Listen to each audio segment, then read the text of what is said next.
నంద్యాల జిల్లా డోన్ వినాయక స్వామి దేవాలయం నందు శ్రీ గణేష్ ఉత్సవ సమితి మొదటి సమావేశాన్ని నిర్వహించారు. ఈ సమావేశంలో శ్రీ గణేష్ ఉత్సవ సమితి అధ్యక్షులు కోట్రిగే ఫణిరాజ్ మాట్లాడుతూ డోన్ గణేష్ మండపాల నిర్వాహకులు గత 8 ఏళ్లుగా 5 రోజుల ప్రతిపాదనను తమ దృష్టికి తీసుకువచ్చారని, ఈ సంవత్సరం అమలు చేసేందుకు నంద్యాల జిల్లా కలెక్టర్కు, జిల్లా ఎస్పీకి ప్రతిపాదనను పంపించినట్లు తెలిపారు. ఈ కార్యక్రమంలో శ్రీ గణేష్ ఉత్సవ సమితి కార్య అధ్యక్షులు సందు వెంకటరమణ, ఉపాధ్యక్షులు హనుమంతరెడ్డి, కందుకూరి పార్థసారథి, సంఘటన కార్యదర్శి ఈశ్వర్ నాయుడు, డోన్ విశ్వ హిందూ పరిషత్ రాజేష్, శ్రీరామ్, రామకృష్ణ తదితరులు పాల్గొన్నారు.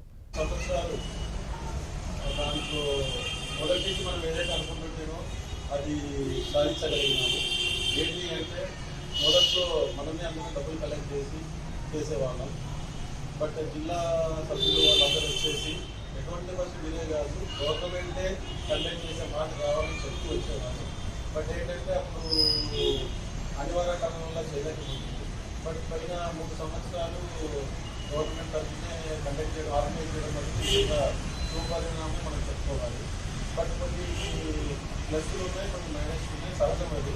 ఎప్పుడైనా కానీ ప్లస్లు మైనస్ ఉంటాయి. సో వాటిని మనం ఈసారి ప్లస్ని అర్థం కొనసాగిస్తాం, మైనస్ని అధిగమించేందుకు మనం ప్రయత్నం చేద్దామని ఒక భావన. అలాగే త్వరలో మళ్ళీ మనం ఒకసారి అసెంబ్లీ అయ్యి ఇంకా చాలామంది కార్యవర్గ సభ్యులు రోజు అనుకూలం లేనట్టుంది.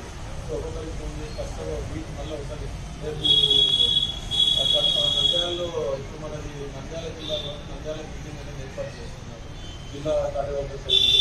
సో ఒకవేళ అలాగే ఇందాక రామకృష్ణ గారు కూడా చెప్పారు, చాలామంది మనకు ఫస్ట్ నుంచి ఒక సెకండ్ సంవత్సరం నుంచే మనకు 5 రోజులు అనేది పెట్టాలని చెప్పారు.